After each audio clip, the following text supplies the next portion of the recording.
Hi, welcome to Finding the Word. I'm Melanie Brown. The word today is sleep, sleeping, both. And this is because I just woke up out of a sleep that I did not intend on having. And that's not like me at all. I'm not one of those people to lay down and take a nap. I've got so much stuff going on. So I literally just sat down, let me think about a few things. I literally was just thinking about a few things. And then I woke up hours later. I had a whole nother word. Had not recorded it yet. I was just sitting down for a second. It was fairly early. So by the time I woke up, I'm like, is it tomorrow? I'm looking at the time. No, it hadn't even gotten to midnight yet, but I have been asleep for hours. And what bothers me about that is just that chunk of time that's gone. It's never enough time to get all these things accomplished. I'm working on stuff, dealing with stuff, and then I just lost a whole clump of time. Oh, but the word shifted to sleep. That's fine. I don't have any problem with that part.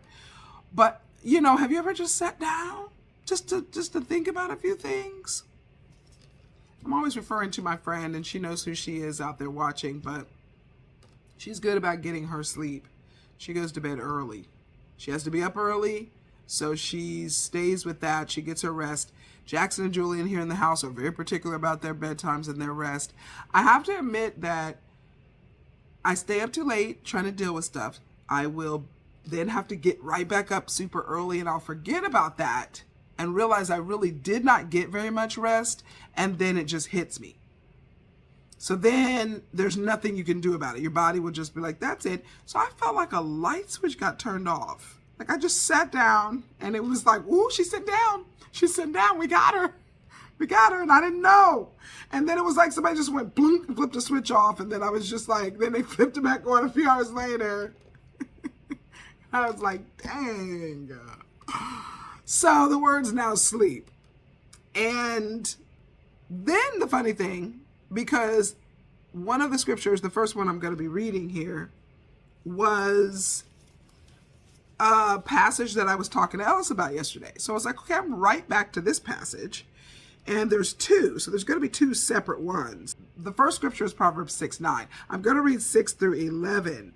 And it's, go to the ant, you sluggard, consider her ways and be wise, which having no captain, overseer, or ruler, provides her supplies in the summer and gathers her food in the harvest.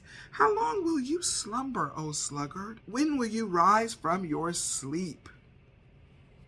A little sleep, a little slumber, a little folding of the hands to sleep. So shall your poverty come on you like a prowler, and your need like an armed man. And this other version says, a little extra sleep, a little more slumber, a little folding of the hands to rest. Then poverty will pounce on you like a bandit. Scarcity will attack you like an armed robber. I think that's the same phrase as being caught slipping is what it sounds like. I mean, obviously we have to sleep and rest. This must have to do with you just chilling and just doing nothing and thinking everything's okay. And then you look up and poverty has pounced on you. Maybe that's why I don't like to take naps and sleep. I don't need poverty pouncing on me like a bandit and scarcity attacking like a robber. It's like, I can't afford to have that. I just can't afford to have that happening. But anyways, that's where you just have to listen to your body. People always talk about rest and how it affects so many other things. And so I know that to be true. And I really do have to do better about just knowing you will accomplish the goals, you will be okay. And so the reason we were in that scripture yesterday was because the conversation that Ellis was having was about things that were really small. Things seem so small to God or insignificant. And I was like, hey, I mean, even the ants, they're tiny and they have a reference in the Bible they're paid attention to. Everything matters. And we were reading that because he was like, where are the ants in the Bible? And I was showing him about that, just that very passage. And he was like, but I thought the ants had a queen. I thought that was kind of funny because I'm like, they do. But the queen's not ordering them around. The queen's not making them work. They work on chemicals and they move based on the chemical compounds and what is driving them to work. And they're protecting her so that their colony will continue, because she has the eggs that have been laid, but she's not, having to force them to do the work and things. So that's where that came from. And so being back there, I thought, I've got to really consider this. And I'll take from that to just stay very focused. Don't go to the left or right, but stay on task to the mission and go forward there and work like an ant. And so the second scripture is on Jesus calming the storm. It's going to be in Matthew. It's chapter 8 and the scripture is 24. I'm going to read 23 through 27. Then Jesus got into the boat and started across the lake with his disciples. Suddenly, a fierce storm struck the lake with waves breaking into the boat. But Jesus was asleep. The disciples went and woke him up, shouting, "Lord, save us. We're going to drown." Jesus responded, "Why are you afraid? You have so little faith." Then he got up and rebuked the wind and waves, and suddenly there was a great calm. The disciples were amazed. "Who is this man?" they asked. "Even the winds and waves obey him." I had this scripture before. I cannot remember which word it was. It was months ago. But I remember that the point that really hit me about it was that if the waves and the winds obey, we really do have to obey ourselves. That was the part that I got from it. It was like remarkable that he could speak to the winds and the waves, but it really, really hit my heart that I have no business not obeying if winds and waves obey. And so that's always really a great story. But today, the lesson and the real learning point of how important it is to be able to rest or to sleep throughout the storms and difficulties we have in life, to really be able to lay down and to rest both physically and also mentally. And this is really huge, because if you look at situations that we go through, that's the first thing disrupted. And I'm really thinking about that, because most of the time when something is really tough or you're going through difficulties, whatever they are, the first thing you can't do is sleep. People need sleeping pills in order to rest when you're struggling. I think about situations being in the hospital for different reasons and not really being able to sleep. So I have a testimony here on this one, and I know the Lord's reminding me of this. And not that I'm not resting right now, but it's just a good reminder of the fact that we can rest in him about whatever situations are going on. This is during the time where our son Marlon had a stroke. He had been born with moyamoya, and we did not know that. So he was in the hospital, and he was 9 years old.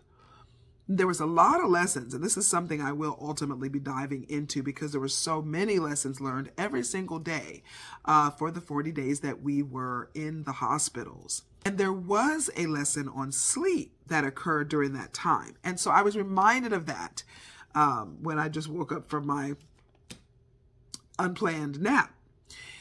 And this was a particular day, and I ended up on my own, and I did not like to be on my own there. I was just afraid, honestly. Back then I was afraid of lots of things.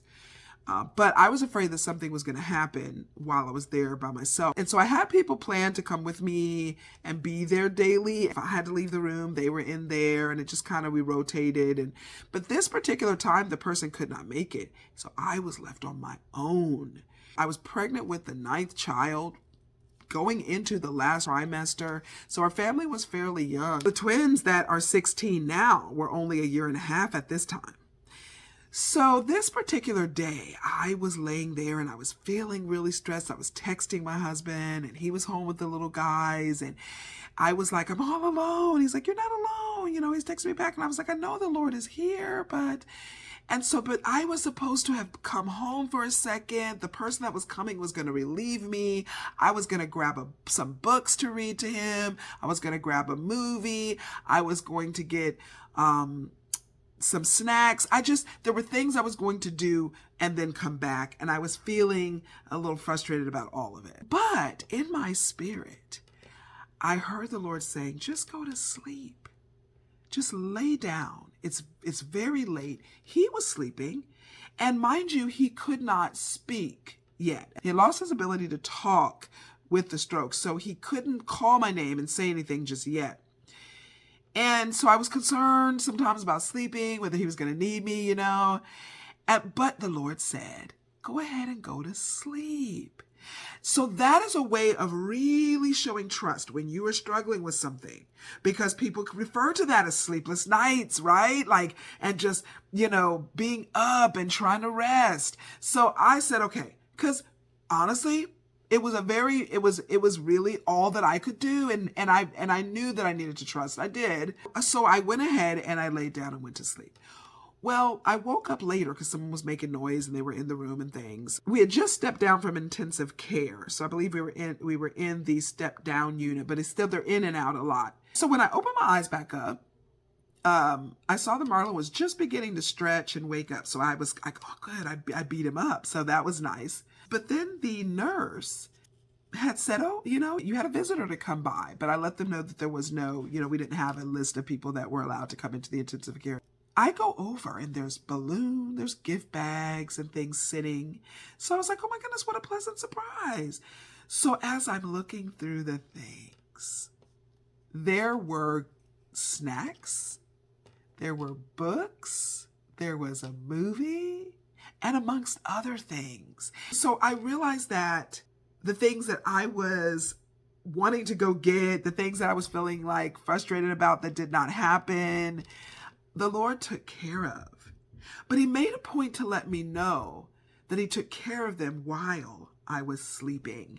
And that lesson has stuck with me for a long time, that he wants us to know that we can rest. We can sleep because he does not slumber. He does not sleep. We can trust him. We don't need to be of little faith. So this story reminds me very much of that, of resting and sleeping and knowing that he is taking care of everything. And we can rest in him both physically and mentally. And it's the mental rest that really gives us the ability to have that physical rest too, to be able to lay down, shut our eyes every day and know that he is taking care of everything. Don't forget to find the word. I'm probably going to go back to sleep now. See you tomorrow.